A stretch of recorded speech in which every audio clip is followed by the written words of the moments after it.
तो नमस्कार दोस्तों, आज जिस मूवी के बारे में हम बात करने जा रहे हैं उस मूवी का नाम है मुग़ल-ए आज़म। ये मूवी जो है ये काफ़ी पहले की आई हुई है, जो कि 1960 के टाइम की बात है और ये एक ऐतिहासिक ड्रामा है।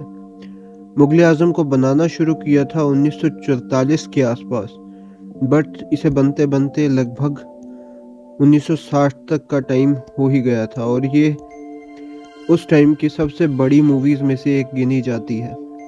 तो चलिए शुरू करते हैं इसकी कहानी के साथ। बादशाह अकबर, जिनका कोई पुरुष उत्तराधिकारी नहीं है, अपनी पत्नी जोधाबाई के पुत्र प्राप्ति हेतु प्रार्थना करते हुए तीर्थ स्थल की यात्रा पर जाते हैं।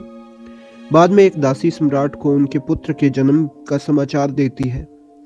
अपनी प्रार्थना के फलस्वरूप प्रसन्न होकर अकबर उस दासी को अपनी अंगूठी देते हैं, जो भी इच्छा हो उसे देने का वह वचन भी देते हैं। बेटा राजकुमार सलीम बिगड़ा हुआ, चंचल और आत्मभोगी निकलता है। उसके पिता उसे साहस और अनुशासन सिखाने के लिए युद्ध में भेजते हैं। 14 साल बाद सलीम एक प्रतिष्ठित सैनिक के रूप में लौटता है और दरबारी नर्तकी नादिरा से प्यार करने लगता है, जो उस दासी की बेटी थी जो सम्राट को उसके बेटे के जन्म पर की खबर लेकर आई थी। सम्राट ने नादिरा का नाम बदलकर अनारकली रख दिया, जिसका अर्थ है अनार का फूल। इस रिश्ते का पता ईर्ष्यालु बहार को चलता है, जो एक उच्च पद की नर्तकी है और चाहती है कि राजकुमार सलीम उससे प्यार करे ताकि वह एक दिन महारानी बन सके। सलीम का प्यार जीतने में असफल होने पर वह अनारकली के साथ उसे निषिद्ध रिश्ते का खुलासा करती है।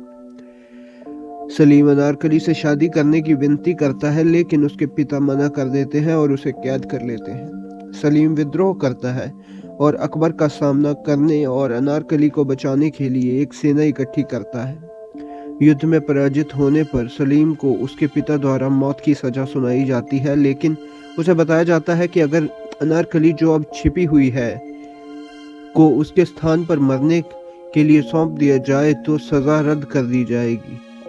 अनारकली राजकुमार की जान बचाने के लिए खुद को सौंप देती है और इम्मुरमेंट के द्वारा उसे मौत की सजा सुनाई जाती है। अपनी सजा पूरी होने से पहले सलीम से उसकी काल्पनिक पत्नी के रूप में कुछ घंटे बिताने की विनती करती है। उसकी यह विनती मान ली जाती है क्योंकि वह सलीम को नशीला पदार्थ देने के लिए सहमत हो जाती है, ताकि वह उसे कब्र में दफनाने के लिए बाधा ना दे। जैसे ही अनारकली को दीवार में चुनाया जाता है, अकबर को याद आता है कि वह अब भी उसकी माँ का एहसानमंद है, क्योंकि वही थी जिसने उसे सलीम के जन्म की खबर दी थी।